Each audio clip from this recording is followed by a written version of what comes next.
제가 가지고 있는 성경으로는 199쪽입니다. 너희는 천사가 전한 율법을 받고도 지키지 죄송해요. 그들이 이 말을 듣고 마음에 찔려 그를 향하여 이를 갈거늘. 스데반이 성령 충만하여 하늘을 우러러 주목하여 하나님의 영광과 및 예수께서 하나님 우편에 서신 것을 보고 말하되 보라, 하늘이 열리고 인자가 하나님 우편에 서신 것을 보노라 한대. 그들이 큰 소리를 지르며 귀를 막고 일제히 그에게 달려들어 성 밖으로 내치며 돌로 칠세 증인들이 옷을 벗어 사울이라 하는 청년의 발 앞에 드니라.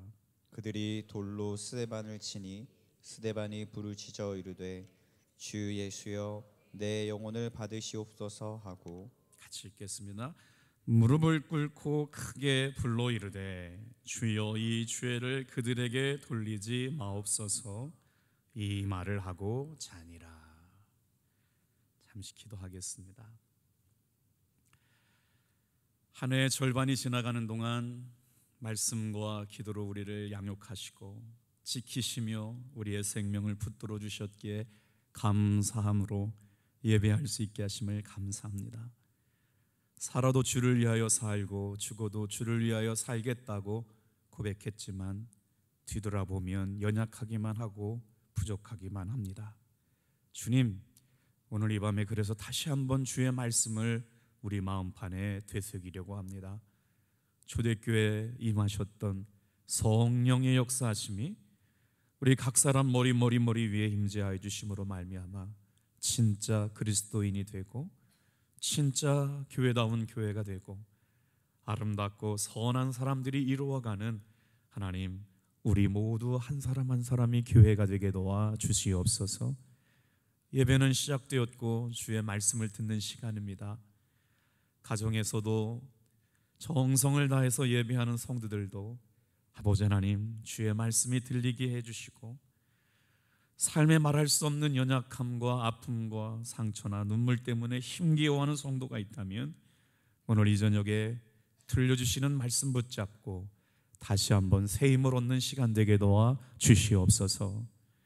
이 공간 안에 성령님 충만하게 임재하여 주시고 내 안에 이미 임했던 악한 마음이나 죄악된 모습은 예수님의 보혈로 깨끗하게 씻기워 주시옵소서. 주님만 의지합니다. 예수님의 이름으로 기도합니다.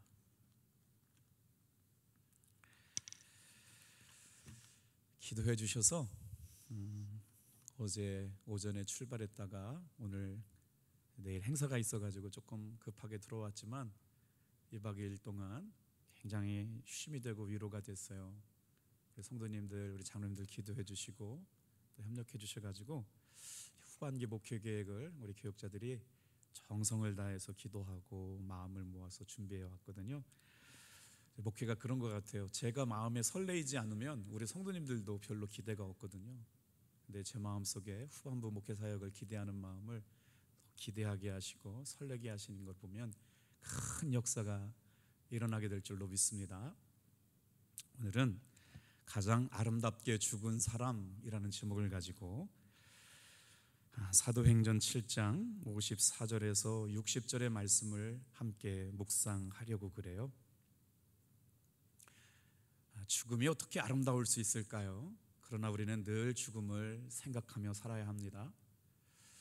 제가 생각했던 잊을 수 없는 아름다운 장례식, 그러면 저희 외할머니 장례식이 생각이 나요. 저희 외할머니도 아주 열심히 예수님을 사랑했던 분인데요.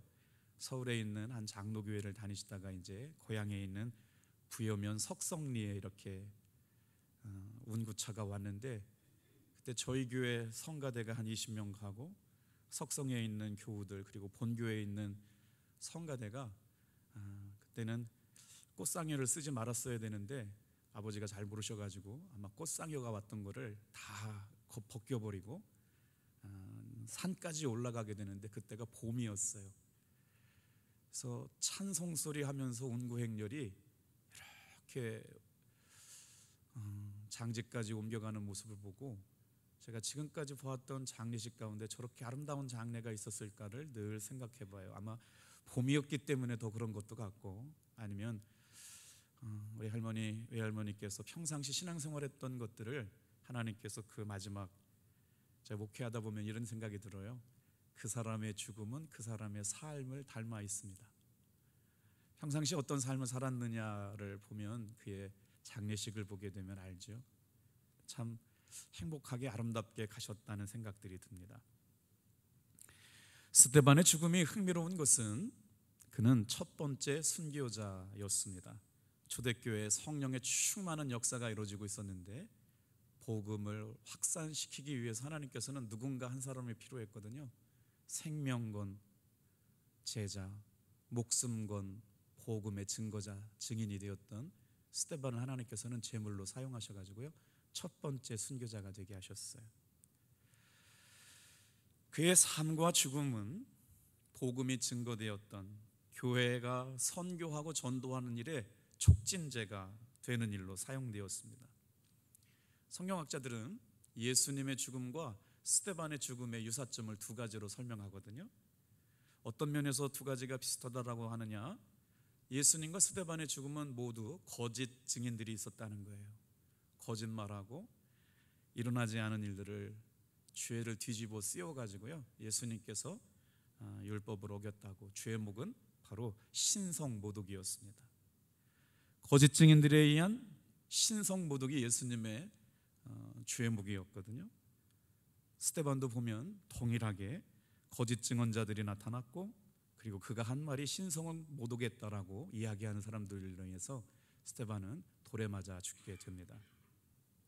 그리고 나서 또 공통점이 등장하게 되는데 어디에 등장하느냐, 죽이는 사람들을 용서해 달라고 기도하는 모습이 스데반의 죽음과 예수님의 죽음이 닮아 있습니다. 그리고 나서 또 공통점으로 등장하고 있는 것이 바로 뭐냐면 자신의 영혼을 받아달라고 기도하고 있는 것이죠. 자, 예수님은 스승님이시고 스데반은 제자입니다. 제자의 죽음이 누구의 죽음을 닮아 있냐면요, 스승님의 죽음을 닮아 있어요.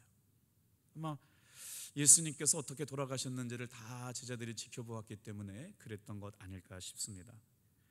누가는 스데반의 죽음을 이렇게 기록하고 있는데, 먼저 한번 따라해 볼까요? 성령과 지혜가 충만한 사람. 목회자로서 아니면 신앙생활하는 저와 여러분들에게 들려주시는 가장 큰 위로와 도전이 되는 말씀이 아닐까 싶어요. 성령과 지혜가 충만한 목사님, 얼마나 좋습니까? 성령과 지혜가 충만한 성도님, 얼마나 좋아요. 그런데 늘 부족하잖아요. 그런데 그의 마지막, 여러분, 김석기 목사의 삶을 표현한다고 그럴 때 몇 줄로 기억되지 않더라고요. 사람이 자신의 삶의 마지막을 정리할 때 몇 줄로 기억되지 않아요. 제가 다녔던 우곤감리교회는요, 100년이 넘었기 때문에 제가 어렸을 때부터 생각해봐도 정말 훌륭하신 목사님들이 많이 다녀가셨는데, 역사를 기록할 때 전병권 목사님은 시에 능통하신 목사님, 이장선 목사님은 농민 사랑에 특별하신 목사님, 그 다음에 호정길 목사님은 뭐라 그럴까요? 정말 짜봐야 사랑받게 울리는 목사님. 성도들이 기억하는 목사님, 제가 지금 경험했던 목사님들이 저를 담임하셨던 목사님들인데 한 줄밖에 기억 못하더라고요. 스데반은 어떤 삶을 살았어요? 바로 누가는 성령과 지혜가 충만한 삶을 살다 간 사람이라고 그의 삶을 기록하고 있죠. 어쩌면 이 표현은 말이에요, 애처롭기만 하면서도 아름다운 표현이 아닐까요? 사도행전 6장 3절 말씀 같이 한번 읽어볼게요. 시작. 형제들아, 너희 가운데서 성령과 지혜가 충만하여 칭찬받는 사람 7을 택하라. 우리가 이 일을 그들에게 맡기고. 성령과 충만한 사람 스데반이라고 설명하고 있어요. 5절도 한번 볼까요? 같이 또 읽겠습니다. 6장 5절. 온 무리가 이 말을 기억하며 기뻐하며 믿음과 성령이 충만한 사람 스데반과 또 빌립과 프로고로와 니가노로와 디몬과 바메나와 유대교에 입교했던 안디옥 사람 니골라를 택하여. 한 주에 쉬었다 와가지고 좀 흐름이 깨졌습니다만 여러분 기억하세요? 헬라파 유대인들과 히브리파 그리스도인들 간의 갈등이 있었는데, 그 뭐냐면 예루살렘 교회를 개척했던 히브리파 유대인, 전통적인 유대교회에서 예수를 믿고 변한 사람들, 이 사람이 히브리파 유대인, 히브리파 기독교인들이었거든요. 근데 그분들이 우리말로 얘기하면 창립 멤버예요, 개척 멤버예요, 기득권을 갖고 있는 사람들인데, 봉사를 하게 되면서 문제가 생겼어요. 나중에 교회 들어온 사람들이 누구냐? 이방 지역에 살고 있던 사람들이 다 예수의 복음에 무릎 꿇고 시작하면서 이방 지역에서 예수 믿는 사람들이 생겨났어요. 그를 누구라고 그러냐면 헬라파 유대인, 헬라파 기독교인, 이렇게 얘기하거든요. 여러분, 지난 시간에 우리가 말씀을 묵상했습니다. 어떻게 됐을까요? 기득권을 가지고 있었던 히브리파 유대 기독교인들이 자신의 기득권을 내려놓고 7사람을 선택합니다. 놀라운 사실은 그 7사람이 누구냐? 기득권을 가지고 있었던 히브리파 사람들을 뽑은 게 아니고 새롭게 들어온 사람 7사람을 선택했다는 거예요. 그러니까 역사가 어떻게 바뀌어가요? 기득권을 가지고 있었던 사람들이 끝까지 기득권을 누렸다면 복음의 행진은 일어나지 않았을 거라는 것이죠. 기득권을 가지고 있었음에도 불구하고 자신들의 기득권을 내려놓고 새로운 사람들이 일할 수 있도록 수준 높은 신앙의 모습을 보여준 사람들이 누구냐? 바로 예루살렘 교회를 창립했던, 교회는 성령님께서 창립하셨지만 그때 주류를 이루었던 사람들의 통 큰 양보, 통 큰 배려가 있었기 때문에 마음껏 선교할 수 있는, 누가 등장하느냐? 바로 이제 8장에 등장하는 빌립과 첫 번째 순교자인 스데반이, 이런 사람들이 다 어디서 온 사람들이냐면 이방인들이었거든요.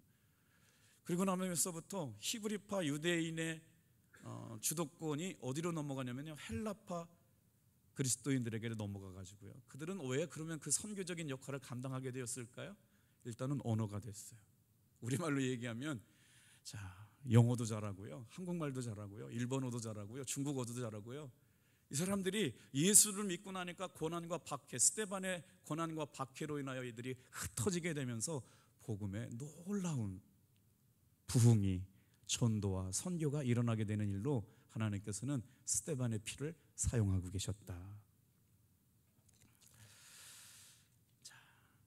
오늘 말씀을 들으면서 우리의 삶의 마지막 순간을 한 번쯤은 생각해 보았으면 좋겠습니다.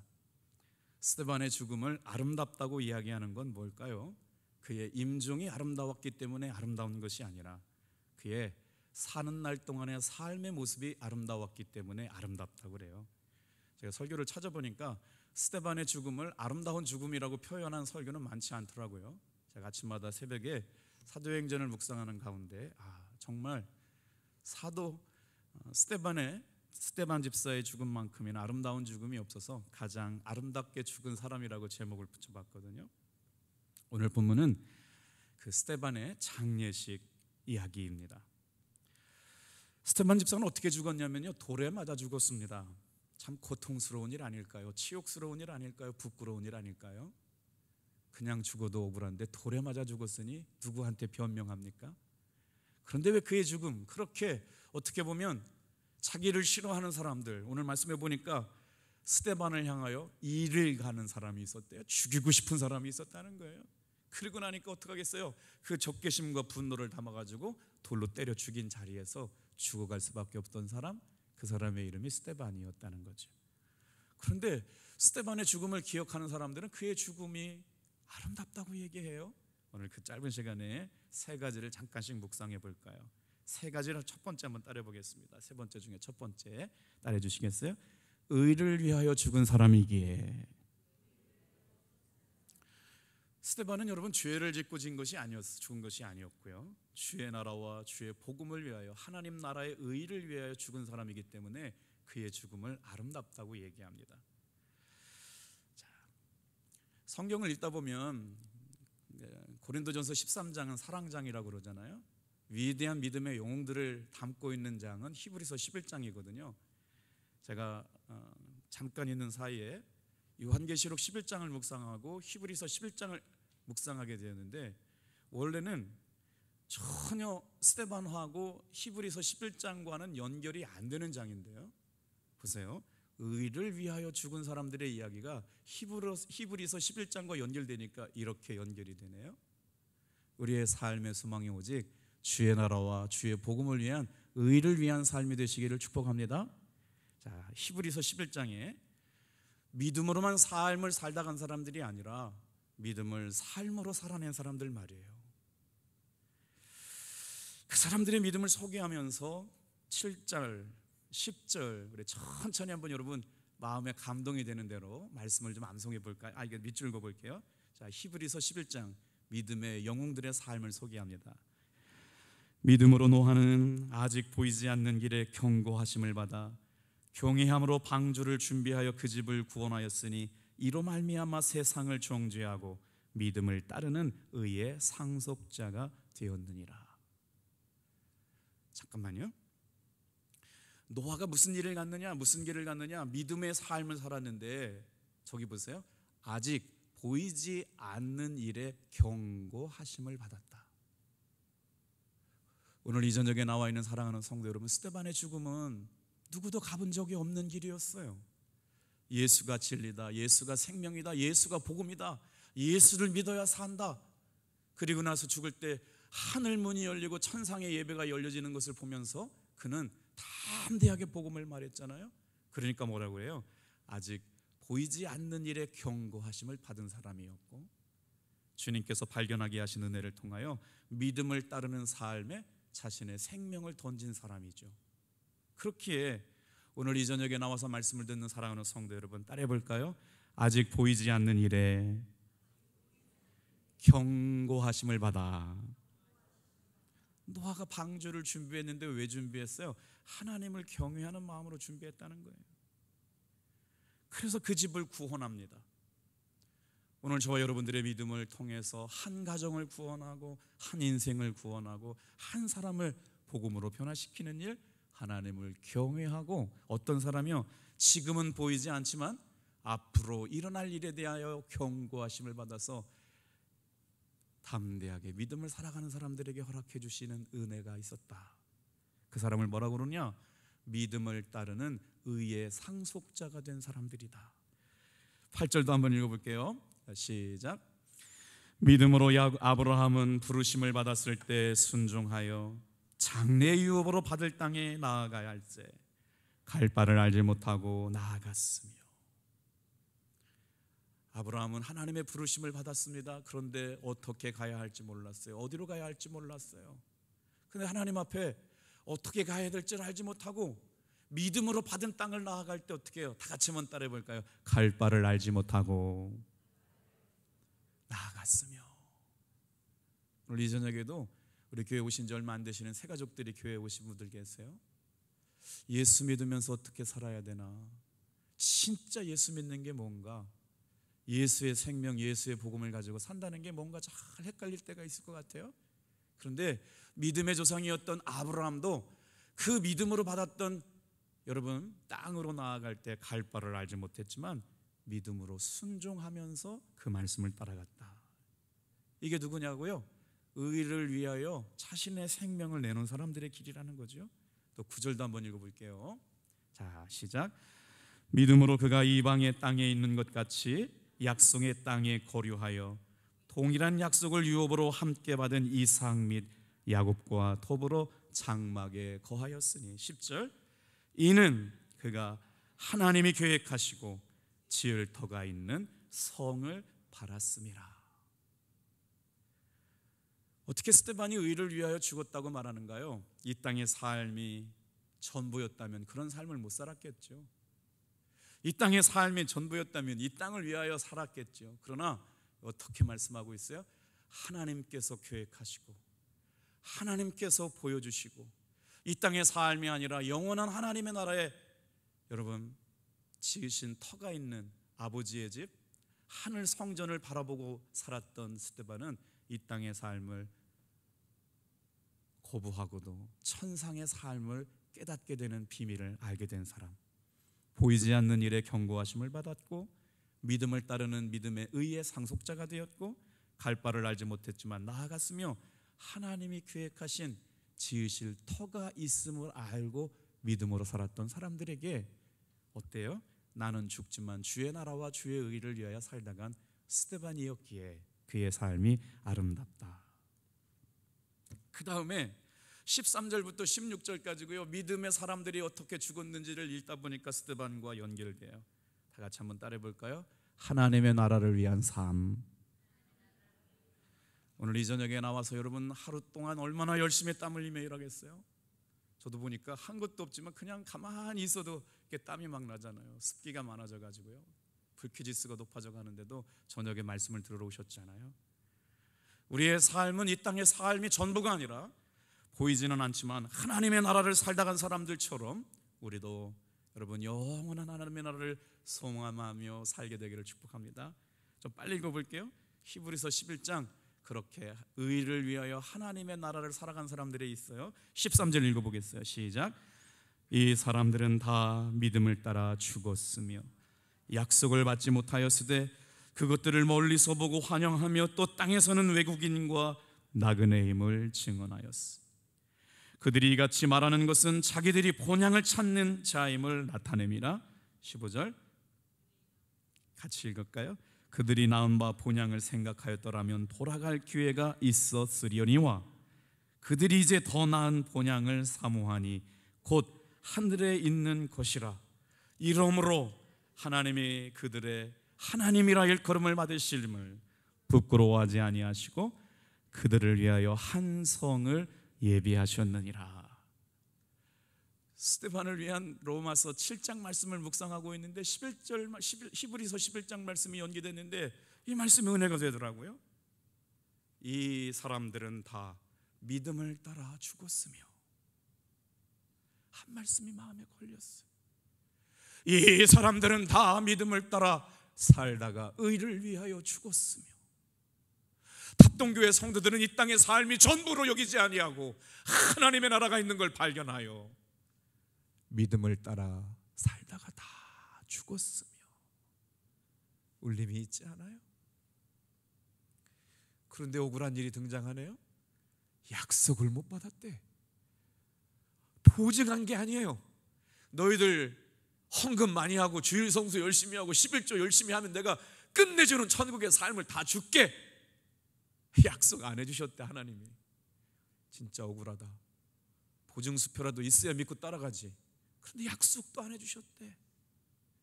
그런데 하나님의 나라를 위하여, 주의 복음을 위하여 예수에게 생명 건 사람들이 됐다? 좀 억울하지만 진짜를 발견한 사람들 아니었을까요? 이 땅의 삶이 전부가 아니라고 하는 걸 발견하고 나서야 하나님의 나라의 삶에 올인하는 사람들이 되었다. 그러면서 뭐라고 말해요? 이들은 자기들의 본향을 찾는 자들이다. 우리가 돌아가야 할 고향이 어딘지 알았다는 거예요. 그들이 이같이 말하는 것은 자기들의 본향을 찾는 자들이었다. 이 신앙 안에서 여러분 물러서지 않기를 주님의 이름으로 축복합니다. 우리의 삶의 목적은 이 땅이 아니에요. 초대교회 성령 충만했던 믿음의 사람들은 더 나은 본향이 있음을 발견했다는 겁니다. 그리고 나서 하나님이 그들을 바라보시면서 나는 너희의 하나님이다 라고 말하시는 것을 부끄러워하지 않았다는 거예요. 탑동교회 성도들이 믿는 하나님이 나다 라고 하나님께서 말씀하시는 것을 부끄러워하지 않으셨대요. 그들을 위하여 한 성이 예비되었다. 스데반은 이 비밀을 안 사람이었기 때문에 불의를 행하다가 죽은 사람이 아니라 하나님의 나라와 하나님의 의를 위하여 죽은 사람이기에 그의 삶은 아름답고 귀한 것 아니었을까. 자, 7장에서 8장 이제 스데반의 이야기가 등장하게 되는데요. 7장 53절 54절 같이 한번 읽어볼게요. 53절 54절 시작. 너희는 천사가 전한 율법을 받고도 지키지 아니하였도다 하니라. 그들이 이 말을 듣고 마음에 찔려 그를 향하여 이를 갈거늘. 스데반은 그때 당시에 기득권을 가지고 있었던 산헤드린 공회원들에게 붙잡혀서 그리고 그들을 책망하고 있는 거죠. 예수를 누가 죽였느냐? 하나님의 의를 받았음에도 불구하고 예수를 죽인 너희여, 유대인들을 책망하는 설교를 듣다 보니까 유대인들이 알고 있었거든요, 누가 예수 죽였는지. 그러니까 저렇게 입만 열면 자기들을 아프게 하니까 어떻게 돼요? 세상에 마음에 찔려하면서 스데반을 잡아 죽이려고 이를 갈 수밖에 없었다는 거죠. 스데반의 죽음이 왜 아름다웠는지 여러분 생각해 보셨어요? 스데반이, 잠깐만요, 제가 생각해 봤는데요, 제가 잘못 얘기한 것 같아요. 이것만 취소할게요. 한 번만 봐주세요. 제가 너무 세게 얘기했어요. 취소할게요. 저 예수님을 믿기는 믿는데 제가 생명 걸 정도는 아닌 것 같아요. 조금만 양보할게요. 한 번만 봐주세요. 살았을 거예요. 믿음의 후퇴가 있었다면, 믿음의 부인이 있었다면, 믿음의 변절이 있었다면 살았을 거예요. 그런데 그는 의를 위하여, 하나님의 나라를 위하여, 복음을 위하여 죽기로 마음먹었습니다. 자, 오늘 우리가 살아가는 신앙의 삶이 스데반과 같아서 이 땅의 삶을 부러워하고 따라가는 것이 아니라 하나님의 영원한 더 좋은 본향이 있음을 붙잡고 살아가시길 주님의 이름으로 축복합니다. 자, 그분의 스데반의 삶이 왜 아름다운 죽음이었다고 얘기하는 걸까요? 가장 아름답게 죽은 사람이라고 말하는 걸까요? 자, 두 번째 말씀 한번 따라해 보겠습니다. 보이지 않는 하나님의 나라가 보이는 죽음이기에. 56절 한번 읽어보겠어요. 시작. 말하되 보라, 하늘이 열리고 인자가 하나님 우편에 서신 것을 보노라 한데. 제가요, 속회공과를 쓰면서 너무 은혜가 된 거예요. 사도행전 7장 말씀을 읽는데 요한계시록 11장 말씀이 열려요. 제가 요한계시록 11장 말씀을 썼거든요. 요한계시록을 읽지도 않았고 56절을 읽는데 하늘이 열리는 예배를 사도 스데반이 지금 보고 있잖아요. 그런데 이 스데반이 봤던 하늘의 문이 열리는 말씀이 어디에 연결되냐면요, 요한계시록 11장에 연결되고 있어요. 제가 오늘 아침에 울었어요. 우리 성도님들이, 저희 교육자들이 수양회 갔다고 중보기도가 올라왔는데 장문의 중보기도가 올라왔더라고요. 다른 목사님 힘내세요, 저희가 기도하겠습니다. 목사님 고맙습니다, 목사님 감사해요, 목사님 사랑합니다. 아주 표현할 수 없이 장문의 편지가 왔어요. 너무너무 감동받았어요. 그래서 사랑은 표현해야 합니다. 왜 몰랐지요? 누군가 우리를 위해서 이렇게 기도해 주었던 분들이 있다는 걸. 새벽에 일찍 일어났거든요. 그런데 사모가 보여주더라고요. 여보 힘내요, 당신 위해서 이렇게 기도 많이 하고 있대. 우리 교육자들도 다 알려줬어요. 자, 본문으로 한번 들어가 볼까요? 이 말씀이 뭐냐? 스데반이 죽는데 말입니다, 하늘문이 열려요. 이 땅의 삶이 전부가 아니고 진짜 천상의 예배가 시작되는 거예요. 우리가 이거 바라보지 못하니까 예수 믿는 거 힘 안 나는 거 아닙니까? 이 땅의 삶에 더 벌어야 하고 더 누려야 하고 더 뭔가 애써야 하지만 속는 거 아닙니까? 그런데 지금 스데반은 복음 전하다가 예수가 그리스도다, 예수가 주다, 예수의 생명이 있다 라고 얘기하는 그들의 삶에 더 이상 이 땅의 삶은 만족이 없어요. 천상의 예배가 시작되는 게 보이는 거 아닙니까? 우리가 돌아갈 더 좋은 보양이 있다는 걸 알게 되니까 스데반은 이제 이 땅의 삶이 아니에요, 사람이 아니에요. 말하되 보라, 하늘이 열리고, 인자가 뭐냐면 The Son of God이에요. 예수님이에요, 예수님. 하늘문이 열리는데 누가 보여요? 예수님이 보이는 겁니다. 천상의 예배가 펼쳐지고 있는데 누가 있어요? 하나님 우편에 서신 심판자, 재림으로 오시고 구원하시는 분. 이게 요한계시록 11장에 어떻게 연결되는지 보여드릴게요. 하나님의 나라가 보이는 사람들이요. 자, 15절 같이 한번 읽어볼게요. 요한계시록 11장에 이제 어떻게 되냐면요, 7번째 천사가 나타나서 나팔을 봅니다. 이때가 바로 주님이 재림하시는 때야.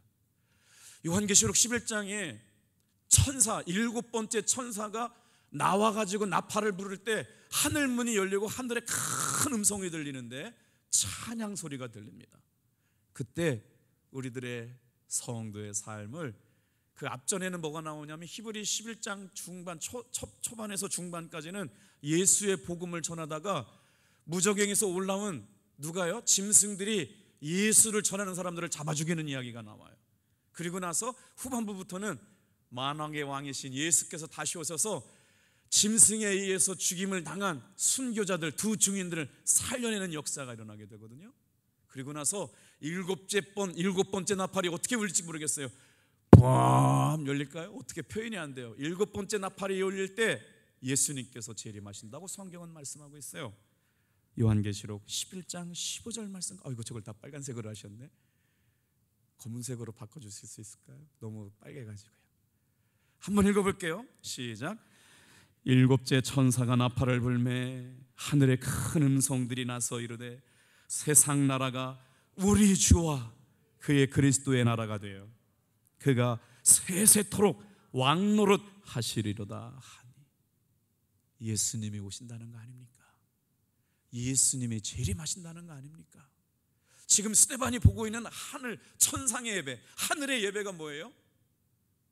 지금 하나님 보좌 우편에 앉아 계신 예수님께서 예배하는 모습을 보고 있으니까 영의 눈이 열리고 천상의 예배가 열리니까 이 땅에 소망이 없는데, 요한계시록 지금 사도 요한이 보는 거예요. 스데반이 본 것처럼 누가 보고 있다고요?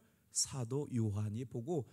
이게 언제냐면요, 말세지말, 끝날에 있을 일, 세상 종말의 때에 있을 일, 정말 주님이 다시 오실 날 일곱째 천사가 나팔을 불면 하늘에서 큰 음성이 나와서 뭐라고 그래요? 다 같이 한번 따라합니다. 우리 주와 그의 그리스도의 나라가 되어 그가 세세토록 왕노릇 하시리로다. 오늘 여러분, 우리가 예수님을 믿고 살아가야 될 이유예요. 예수님께서 다시 오실 때 두 가지를 하세요. 하나는 심판, 죄인들은 심판하시고 의인들은 구원하십니다.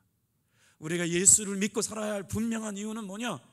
죄인은 심판하셔서 영원한 지옥에 보내시지만 의인은 구원하셔서 영원한 하나님의 나라에 들어갈 수 있도록 만왕의 왕이 왕 중의 왕으로 여러분 재림하시는 분이 일곱 번째 나팔이 울려 퍼질 때 오신다는 거예요. 그때와 그 시는 아무도 몰라요. 점점 가까워지고 있다는 거죠. 16절은 여러분 읽어주세요. 시작. 하나님 앞에서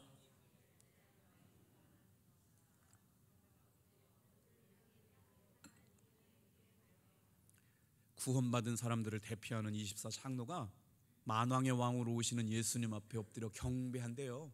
하늘의 문이 열리고 나면 말이에요. 그렇게 지금 24장로가 보좌에 계시는 예수님을 향하여 엎드려 경배하고 하나님을 찬양하는 소리가 일곱 번째 나팔이 울려 퍼진 그때가 이제 천상의 예배가 보여지는 것이잖아요. 자, 17절 18절 같이 읽겠어요. 시작. 이르되 감사하옵나니 옛적에도 계셨고 지금도 계신 주 하나님 곧 전능하신 이여 친히 큰 권능을 잡으시고 왕노릇 하시도다. 이방들이 분노하며 주의 진노가 내려 죽은 자를 심판하시며 종 선지자들과 성도들과 또 작은 자든지 큰 자든지 주의 이름을 경외하는 자들에게 상 주시며 또 땅을 망하게 하는 자들을 멸망시킬 때로소이다 하더라. 제가 19절을 보여드리려고 지금 이 구절을 읽고 있어요. 19절 같이 한번 읽어볼게요. 시작.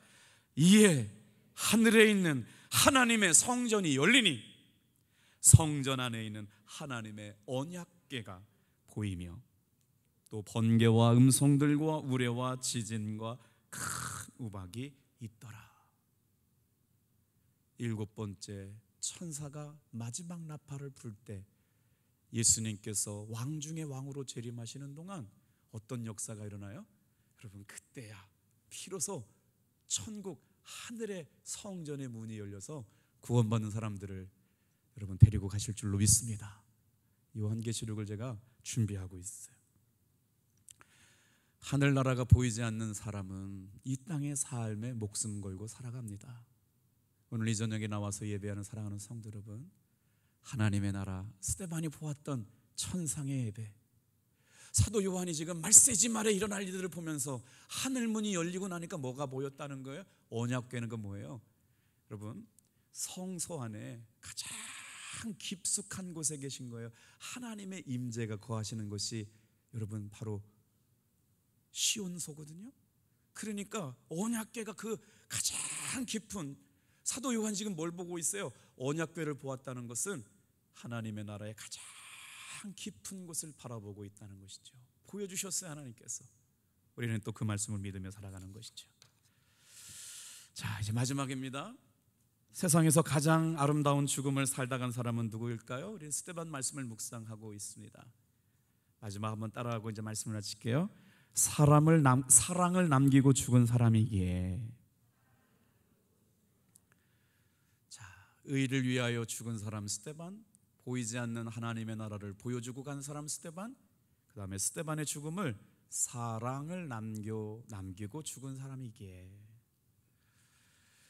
제가 아침에 새벽에 일찍 일어나가지고 제 아내하고 이제 말씀을 묵상했어요. 가평이라고 하는 아름다운 곳에서 하루 이렇게 쉬면서 묵상할 수 있는 시간을 가졌는데, 오늘 제가 깨달은 은혜는 뭐냐면요, 제가 이 책을 많이 읽었거든요. 그런데 언제 읽느냐, 누가 읽느냐, 어디서 읽느냐 따라서 그 말씀의 깊이와 되새김질이 달라졌어요.